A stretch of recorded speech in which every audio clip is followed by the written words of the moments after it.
International Islamic scholar, আন্তর্জাতিক খ্যাতি সম্পন্ন খতিবুল উম্মাহ, বিশ্বনন্দিত ওয়াইজ হযরত মাওলানা আল্লাহ হাফিজুর রহমান সিদ্দিকী কুয়াকাটার হুজুর দামাত বরকতুল আলিয়া, তিনি যথাসময়ে যথা নিয়মে চলে আসবেন, আপনারাও চলে আসবেন। ফিলিস্তিনের জমিনে ইসরায়েলের পক্ষ থেকে ভয়, যদি আল্লাহকে মানো তোদের উপর আক্রমণ। ইসরায়েলিরা এত ভয় দেখানোর পরে ফিলিস্তিনের মুসলমানরা বলে কল্লা দিব, তারপরও আল্লাহর ঘরের ইজ্জত রক্ষার জন্য পিছপা হব না। এক আল্লাহর বান্দা, দুই ছেলে শহীদ হয়ে গেছে, সন্তান দুইটা নাই, মানুষের ঘুরে ঘুরে মিষ্টি খাওয়ায় আর হাসে। সাংবাদিকরা কয় তুমি হাসো কেন, মিষ্টি খাওয়াও কেন? বলে আমি আল্লাহর শুকর আদায় করি, আমার দুইটা সন্তান শাহাদাতের দরজা দিয়ে জান্নাতে চলে গেছে, আমি অনেক আনন্দিত, আমিও রেডি হইতেছি, এই পথে আমিও চলে যাব। আর আমগো দেশের কিছু কুলাঙ্গারেরা কয় নবীরে গালি দিছে, কোন দেশে না, ফ্রান্সে, বাঙালি হুজুরেরা লাফায় কেন? বলেনি কথা বল না কেন, এখানে লাফালাফি করে কেন? তুমি বুঝবা কি ভালোবাসা? একটা মাইয়ার জন্য একটা যুবকটা মরে যাবে, আম্মা কয় তোরে এমপির মাইয়া এনে দিব, দরকার নেই, মানে ফেট নেই বালা। একটা মাইয়ার জন্য তুই জীবন দিয়ে পাইলি কি? তার ঘামের থেকে মেশকের ঘেরান কয় না, তাহলে তার জন্য জীবন দিবে কে? ভালোবাসা। নেতার জন্য জীবন দেয়, দলের জন্য জীবন দেয়, ব্যক্তির জন্য জীবন দিতে পারো। যেই মানুষ একটা মানুষের জন্য জীবন দেয়, আমি বান্দা যেই নবীর আদর্শের কারণে আজকে এই সম্মানের চেয়ারে বসছি, আল্লাহর মুহাব্বতে আমি কেন সেই দিনের জন্য, নবীর জন্য জীবন দিব না? এটা তুমি বুঝবা না, এর নাম ভালোবাসা। এর নাম কি? ভালোবাসা। তোমারে, তুমিও মুসলমান, আমিও মুসলমান, তোমার আল্লাহ আমার আল্লাহ দুই না এক? তাল মিলায় না, হাসা কইরা কও আসলেই কি আল্লাহ এক? সাক্ষী দাও, তোমার নবী আমার নবী, বলো তোমার কোরআন আমার কোরআন, তোমার ধর্ম আমার ধর্ম, তোমার কাবা আমার কাবা, তোমার কালেমা আমার কালেমা, তোমার আমার দুনিয়াতে আসার সিস্টেম নাকি শুধু মেঘনাওয়ালারা লঙ্গি ভরে আসছিল নাকি? বিদায় বেলার সিস্টেম কি? কাফন হবে তিনটা, আমি বক্তার একটা বেশি, রিক্সা ড্রাইভার গরিব হওয়ার কারণে কাফন একটা কম, সবার কয়টা? তিনটা, মহিলাদের পাঁচটা, ঠিক নি? প্রধানমন্ত্রী মহিলা, তিনি যদি দুনিয়া থেকে বিদায় হয়ে যান, তার সম্মানে 5 কাপড়ে একটা বেশি হবে, হবে? কালারও না, কালার আলাদা। তাবলিগওয়ালাদের কালার একরকম, কি চরমনেওয়ালাদের কালার আর এক রকম। কে ধনী, কে গরিব, কে আলেম, কে মূর্খ, কে এমপি, কে মন্ত্রী, কে রাজা, কে প্রজা, সবার কাপড়ের কালার এক, সংখ্যাও এক। কাফনের উপরে লেখা থাকবে এমপি সাহেবের লাশ, থাকবে? তাহলে আজকে আমি বক্তা হইয়া যত ভাব দেখাই, তুমি যত ভাব দেখাও, সব ভাবওয়ালার ভাব সাদা কাফনে শেষ, মরার আগেই শেষ। এর নবীর আশিক কবরের সাইজও নাকি মেঘনাওয়ালাদের কবর 7-8? সবার সাইজ। কবরে জানাজা পড়ায় মাটি দিয়ে যখন বিদায় হবে, ফেরেশতা কয়জন? 2 জন। প্রশ্ন 3টা, কয়টা? আমাকেও যেই প্রশ্ন, আপনাকেও সেই প্রশ্ন, বিধর্মীকে যেই প্রশ্ন, মুমিনেরও সেই প্রশ্ন, সবার বেলায় একই প্রশ্ন 3টা। রবের পরিচয় দাও, ধর্মের পরিচয় দাও, রাহমাতুল লিল আলামিনের পরিচয় দাও। কেমনে ওয়াজ করবো? আপনারা তো ওয়াজ ভালো বুঝেন, না বুঝলে কি আমাকে ভুল ধরে? ভালো বুঝেন। আচ্ছা, আপনার আল্লাহ এক, আমার আল্লাহ এক, আপনার আমার নবী এক, কাবা এক, ধর্ম এক, কালেমা এক, সব এক, তাই তো? কথা বললেন? তাহলে আপনার টুপি পরতে লজ্জা লাগে আর আমার টুপি না পরলে লজ্জা লাগে, বিষয় কি? আপনার দাড়ি কাটতে মজা লাগে, রাখতে লজ্জা লাগে, আর আমার কাটতে লজ্জা লাগে। আপনি মসজিদে ঢুকতে লজ্জা পান, আমি না ঢুকলে লজ্জা পাই, বিষয় কি? আজকে তো বয়ান হিন্দুদের করা দরকার ছিল, আপনাদেরকে বয়ান করবো কেন? আপনারা আল্লাহ মানেন, নবী মানেন, কোরআন মানেন, হাদিস মানেন, বয়ান আপনাকে করবো কেন? যেখানে যাই মা বাবার খেদমত করার, হুজুর ওয়াজ করেন। সেদিন মিডিয়ায় একজনে শুনাইলো যে সন্তান বাবার ইচ্ছা রকম ভিডিও, এটা আবার ভিডিও করে ছাড়ছে। কত বড় কুলাঙ্গা! এরা যুবক, তুমি আল্লাহ মানো, নবী মানো, কোরআন মানো, হাদিস মানো, তোমাকে বয়ান কেন? অথচ পায়ে ধরে 12টা মাস তোমাদের পেছনে দৌড়াই, বিনয়ের সাথে ওয়াজ করি, মনে হয় তোমার টাকার কেনা গোলাম। এরপরেও তুমি নামাজ পড়তে চাও না, রোজা রাখতে চাও না, মা বাবার খেদমত করতে চাও না। মোবাইলে একটু মায়ের খবর নিবা, বাবার খবর নিবা। অনেক সন্তান আছে এতটুকু করে না, ঠিক না? মোবাইলের উন্নতি, ঘরে ঘরে মোবাইল, সন্তান যে কয়জন, সদস্য যে কয়টা, মোবাইল সেই কয়টা। বিদেশ থেকে আসবে বড় হাতিয়া মোবাইল, শাড়ি লাগবে না, গহনা লাগবে না, লাগবে মোবাইল, দামি মোবাইল। হ্যাঁ, ভালো আবার খারাপ।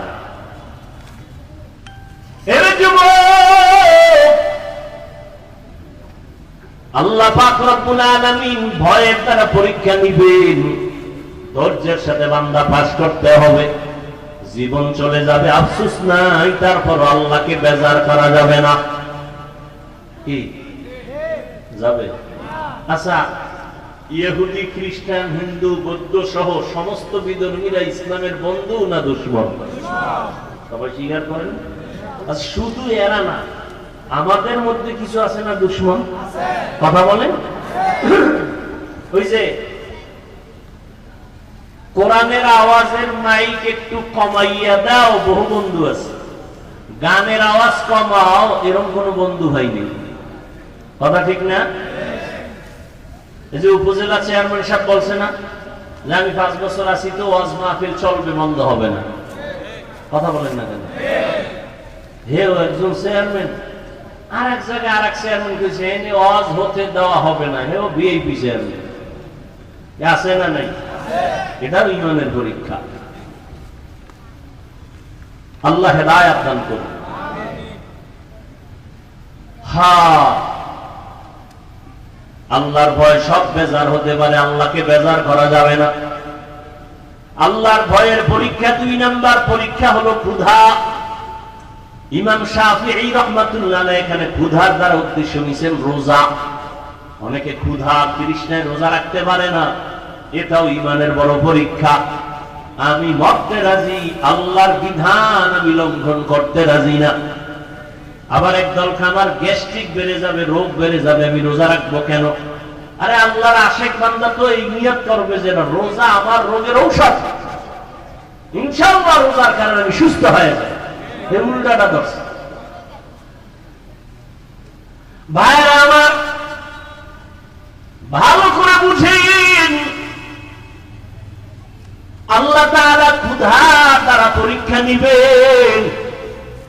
না খাইয়া বান্দা দিনের জন্য কষ্ট, আল্লাহর মহাব্বত ক্ষুধা দ্বারা পরীক্ষা। আজকে দেখছেন নি কিছু মানুষ মুমিন আছে, একটু খানা দানায় যদি কষ্ট পায় দৌড়ে যায় লোন আনার জন্য, হারাম টাকায় ব্যবসা করব। অথচ আল্লাহর নবীর কথা, আল্লাহর কথা কোরআনে স্পষ্ট, যারা হারাম টাকায় সুদের টাকা লাগায় ব্যবসা করবে, 24টা ঘন্টার সেকেন্ডে সেকেন্ডে সেকেন্ডে মায়ের সাথে জিনার গুনাহ লেখা হবে। ও পর্দার আম্মা জান, আপনি যদি সুদের সাথে জড়িত থাকেন, আপনার জন্মদাতা বাবার সাথে জিনার গুনাহ লেখা হবে। পুরুষ যদি জড়িত থাকে, মায়ের সাথে জিনার গুনাহ লেখা হবে। আল্লাহর মহাব্বত বড় কঠিন জিনিস। এই যে একটু আগে বললাম আপনিও আল্লাহর গোলাম, আমিও আল্লাহর গোলাম, আপনার নবী আমার নবী এক, কোরআন এক, অথচ আপনার এক বয়ান করা লাগে কেন? এরপরও বয়ান করিয়াও তো লাইনে আনা যায় না।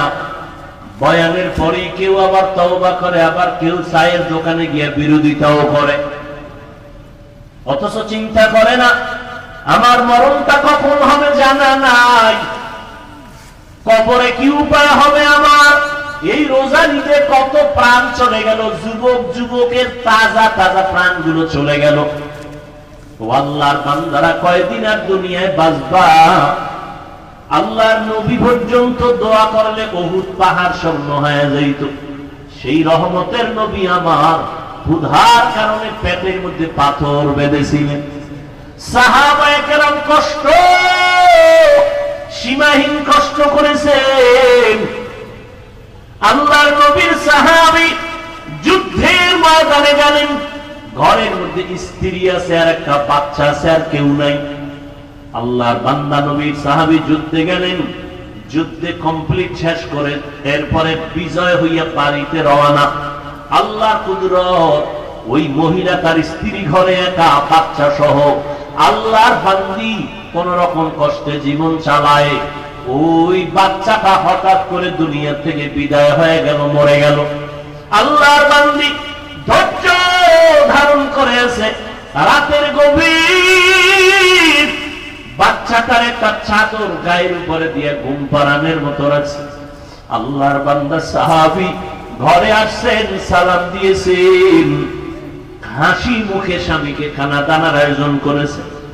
এবার খানায় বইয়া স্বামী জিজ্ঞাসা করে, ও বিবি, আমার কলিজার সন্তানটা কই? স্ত্রী একবারও বলে না যে মারা গেছে। আল্লাহর বান্দি কয়, আমগো সন্তানটা ঘুমায়। যুদ্ধের ময়দান থেকে আসছে।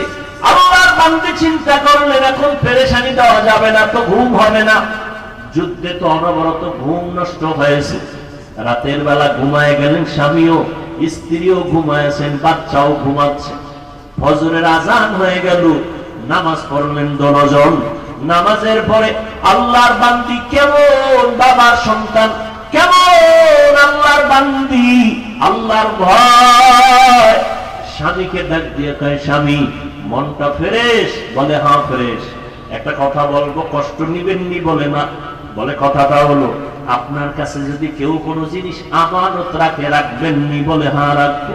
কয় সময় মতো যদি চায় দিবেননি? কয় দিব। কয় দেওয়ার পরে মনে কষ্ট আসবেনি? কয় না, আসবে না। আল্লাহর বান্দি স্ত্রী ডাক দিয়ে কয়, স্বামী আল্লাহ দয়া করে আমাদের একটা সন্তান দিছিলেন, বড় আমানত। সন্তানটা গতকাল মরিয়া গেছে, আল্লাহ আমানত নিয়ে গেছেন। এই কথা শুই না আল্লাহর বান্দা সাহাবী একটা চিৎকার মেরে বেহুশ হয়ে গেল। এরপরে হুশে আইসা কয়, বিবি আল্লাহর দেওয়া আমানত আল্লাহ নিয়ে গেছেন, আমার কোনো দুঃখ নাই, তবে আমি আশ্চর্য হয়ে গেলাম। মহিলাদের তুলনায় পুরুষের ধৈর্য বেশি, কিন্তু তুমি এমন ধৈর্য ধারণ কেমনে করলা আমি বুঝতে পারি নাই, আমি আশ্চর্য হয়ে গেলাম। আমার দিল বলে আমার মাওলা তোমারে জান্নাত দিবেন, তবে আজ আবার একটু ওয়াদা দাও, আমারে জান্নাতে যখন যাইবা আমারে নিয়ে যাইবানি।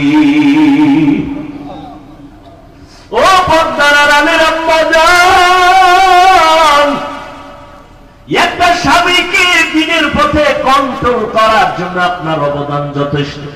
একজন আল্লাহর বান্দি স্ত্রী যদি স্বামীকে জিজ্ঞাসা করে, ও স্বামী আমার, তোমার ঘরে কষ্ট করে আমি চলবো, কিন্তু কোনোদিন এক পয়সা হারাম ঘরে ঢুকাইবা না, আমার সন্তান নাবালেগ বাচ্চা, ওর পর রক্ত পবিত্র, হারাম টাকা দিয়ে আমার বাচ্চার রক্ত নাপাক করতে দিব না। একজন স্ত্রী যদি একটু কষ্ট করে হিম্মত করে, ওই ঘরে কোনোদিন হারাম টাকা স্বামী ঢুকাইতে পারে না। এরে আল্লাহ, এই জন্যই তো আল্লাহর নবী বলছেন, বিবাহ করার আগে দেখো তুমি যা জিগাও, দেখবার দিনদারি আছে কিনা। তোমার স্ত্রী কোরআন পড়তে পারেনি, তোমার স্ত্রী যার গর্বে আছে সে নামাজ পড়েনি, একটা দুধের গাভী কিনতে গেলে জিগায় এই যে গাভীটা নিতেছি কয় কেজি দুধ হয়, কয় 10 কেজি, কয় মায়ের দুধ হইতো কয় কেজি, তাহলে ধারণা হবে মায়ের যদি 15 কেজি হয় বাচ্চার ওই পরিমাণ হবে। একটা গাভীর দুধ খাওয়ার জন্য মায়ের খবর নেয়, আর যেই মেয়েটাকে নিজের আপন বানায়া দুনিয়ার সংসারের বাগান সাজাবে ওই স্ত্রীর খবর নিল না, তার মা পর্দা করেনি। কারণ পর্দাওয়ালার মাইয়া পর্দাওয়ালা হবে, আম গাছে কোনোদিন কাঁঠাল হবে না। বেপর্দা দয়ুসের ঘরে কখনো কোরআনওয়ালা পর্দাওয়ালা হতে পারে না। কিন্তু আপনিও যে খবর লইবেন, আপনারা তো পাওয়া নাই। আপনি বিয়ার আগে খুঁজতেছেন বিদেশ নেওয়ার ভিসা দিবানি, হারামখোর। বাথরুমে ঢুইকা 10 গ্রাম পায়খানা খাইও, যারা যৌতুক খাও নিমক হারাম। এদের মতো ডাকাত, এদের মতো জালেম, এদের মতো ইতর, এদের মতো মানবতার দুশ্মন, নারীর দুশ্মন আর কেউ নাই দুনিয়াতে যারা যৌতুক খায়। ওরা জালেম, ওরা ডাকাত, ওরা ইতর, ওরা নির্লজ্জ বেহায়া। ওদের মতো নির্লজ্জ কেউ নাই, এদের মতো জালেম কেউ নাই। বিদেশের ভিসা চায়, তো বিদেশের ভিসা দিলে কি করবি? বিদেশ যাবো। বিয়ার কয় মাস পর? কয় 1 মাস পর। বউ লয়ে যাবি? কয় না। থুয়ে যাবি কাঠ ধরে, পাহারা দিবে কে? আমার ছোট ভাই আছে না। কি যৌতুক আছে এই এলাকায়? কি হাজি সাহেব ইমানের পাওয়ার কত টের হননি কিছু? আর এই সংসারে আল্লাহ নেককার সন্তান দিবে, এত সোজা। যৌতুক খাওয়া হারাম, চাওয়া হারাম, দেওয়া হারাম, সম্পূর্ণ হারাম। আল্লাহর আইনেও হারাম, সরকারি আইনেও হারাম। নাকি সরকারি আইনে যায়?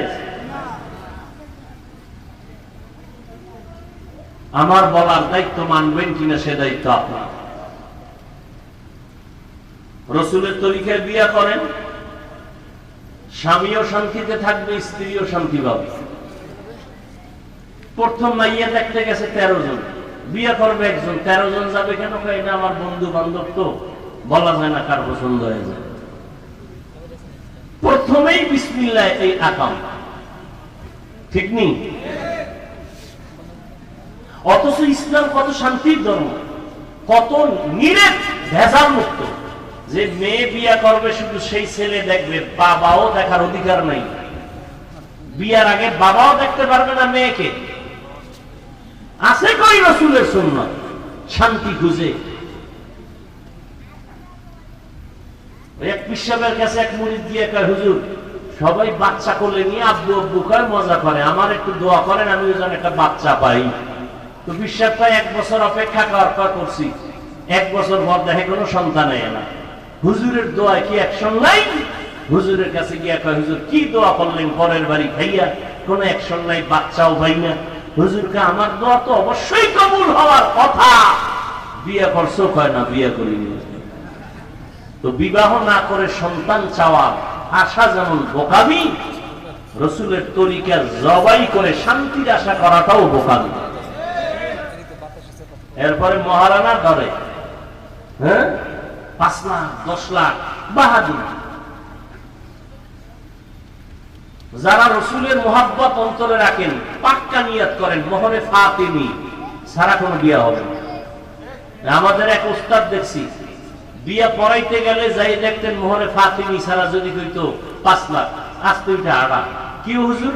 মোহরে ফাতিমি সারা বিয়া পড়াই নাই, পড়াবো না, মাস্তানি চলবে না। বিশাল ভরা মজলিস, হুজুরের আছে হায়ার কিনা, হুজুরে গেলে বিয়া শেষ। হুজুর কি করি? কিটি নাই, মোহরে ফাতিমিতে আসতে হবে। তাহলে স্বর্ণ টর্ণ দিয়ে দেই 5 লাখ টাকা, 10 লাখ টাকার দাও, মোহর হতে হবে ফাতিমি। আর এখন এখানেও একটা চূড়ান্ত বাটপারি, চূড়ান্ত ধোঁকাবাজি। একটা মেয়েকে আটকানোর জন্য এই ফাইজলামি করে কিছু বন্ধু বান্ধবরা পরামর্শ দেয়, মোহর বাড়াও, 5 লাখ ধরো, 10 লাখ ধরো, সাইডে দিলে যাবে কই সান্দু। আর মোহর না দিয়া যখন দেয় না, কয়ে বাসর রাইতে মাপ লইয়া লাইছে, এ আর এক শয়তানি। মাপ লইলে আবার কোলে উঠলে দেওয়া লাগে কেন? কিসের মাপ?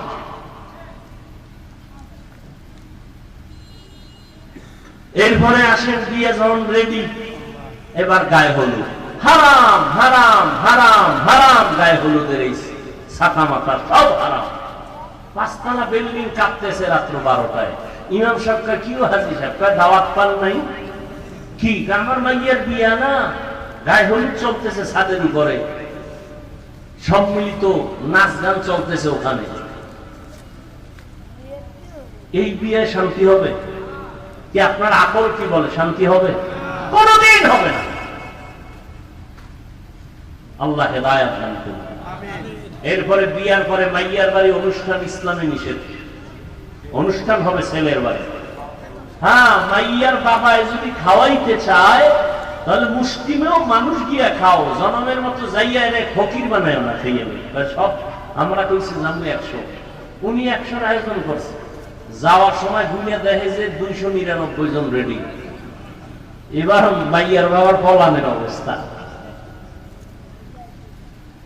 এরপরে সব ভেজালে ভেজালে এই সংসার কেমনে শান্তি হবে? আল্লাহকে দায়াত দেন। হায় হায়, আল্লাহ মাফ করেন। সব কথা বলাও যায় না, মুখে লজ্জা লাগে বলতে। যে আকাম হয় এই সমস্ত বিষয়ের মধ্যে মুখে বলতেও লজ্জা লাগে। ভিডিও টিডিও কইরা তসতস কইরা ফালা, পর্দা কোনো ভালাই নেই।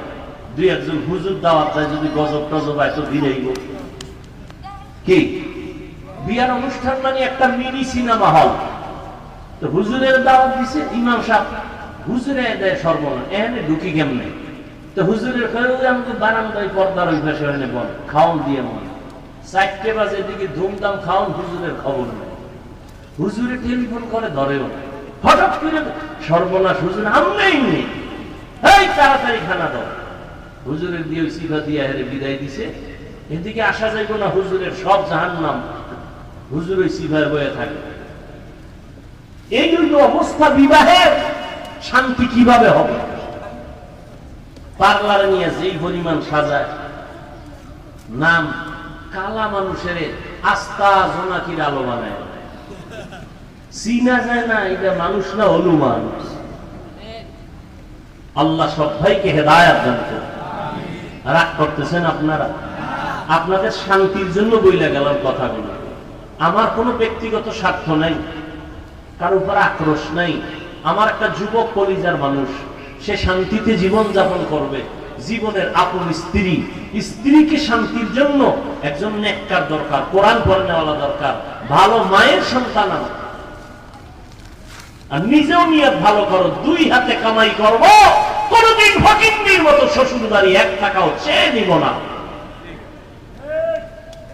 তোমার আল্লাহ হাত দিছে না, তুমি ফকিন্নির ভাব ধরো কেন?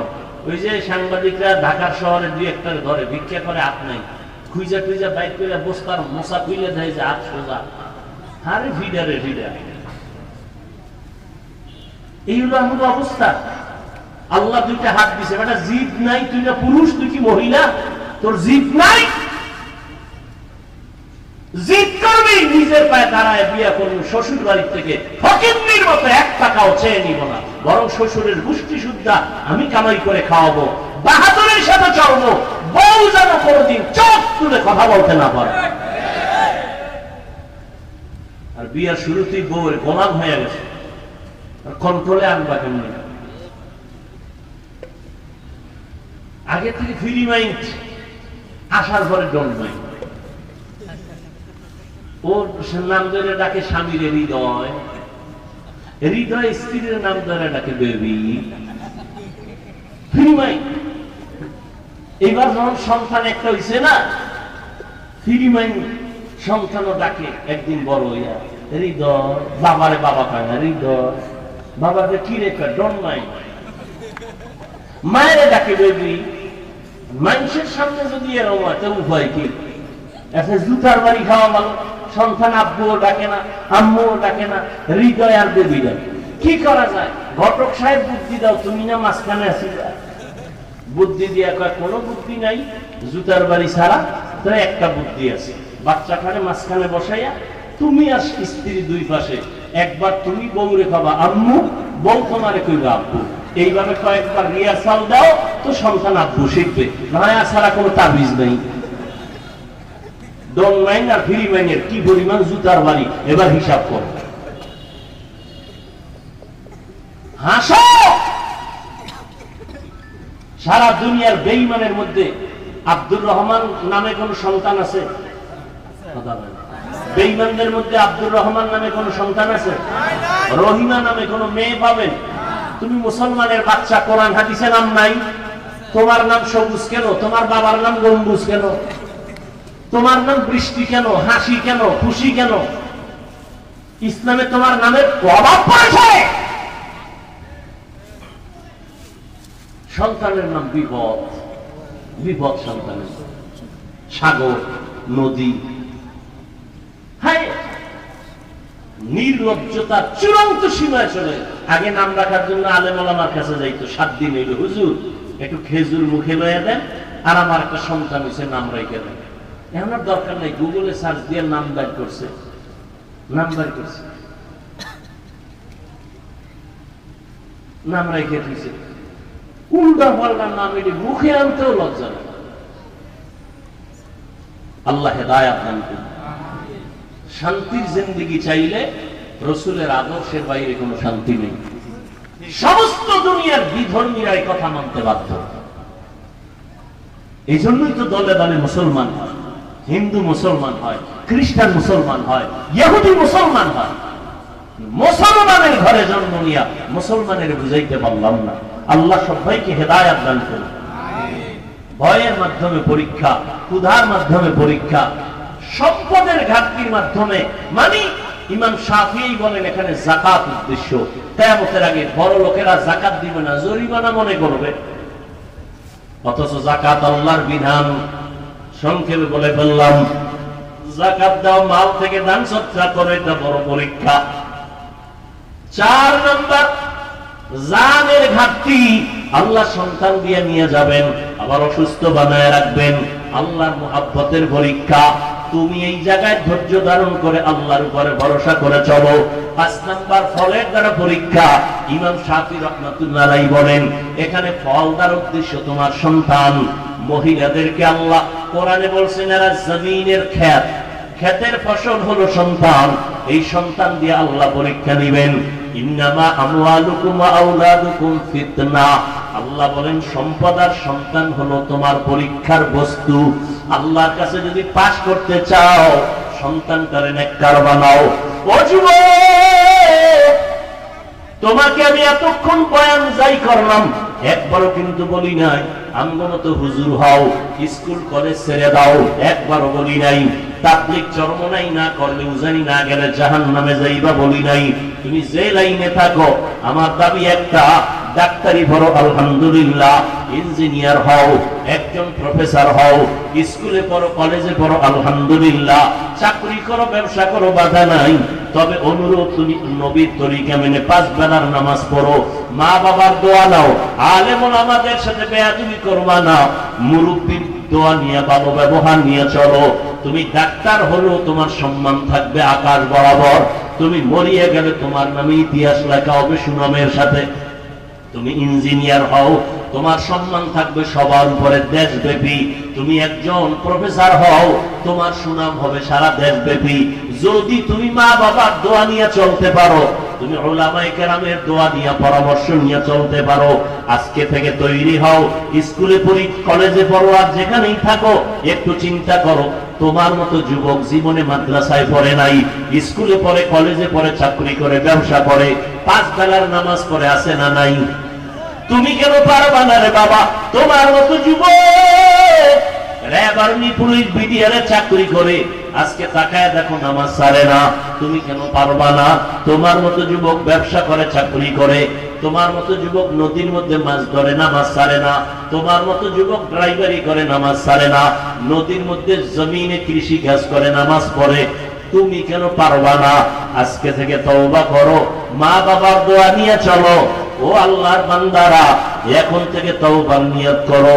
মরিয়া গেল আর নামাজ ছাড়বা না, দাড়ি কাটবা না, বেপরদায় চলবা না, মা বাবার সাথে বেয়াদবি করবা না, আর কখনো কারো উপরে জুলুম করবা না। ও যুবক, মুরব্বীদের দোয়া নিয়ে, উলামায়ে কেরামের পরামর্শে, নবীর তরিকা মানিয়া চলবা। তওবা করার মতো যদি অন্তর তৈরি হয়, মুনাফিকি অন্তরে যদি না থাকে, খাঁটি তওবার নিয়ত যাদের আছে, দুটো হাত আল্লাহকে দেখায় দাও। আয় আল্লাহ, হাতগুলো কবুল করে নেন, তওবা কবুল করে নেন। তওবার উপরে মজবুত হইয়া চলার মতো তৌফিক দান করেন, আমিন। আলহামদুলিল্লাহি রাব্বিল আলামিন।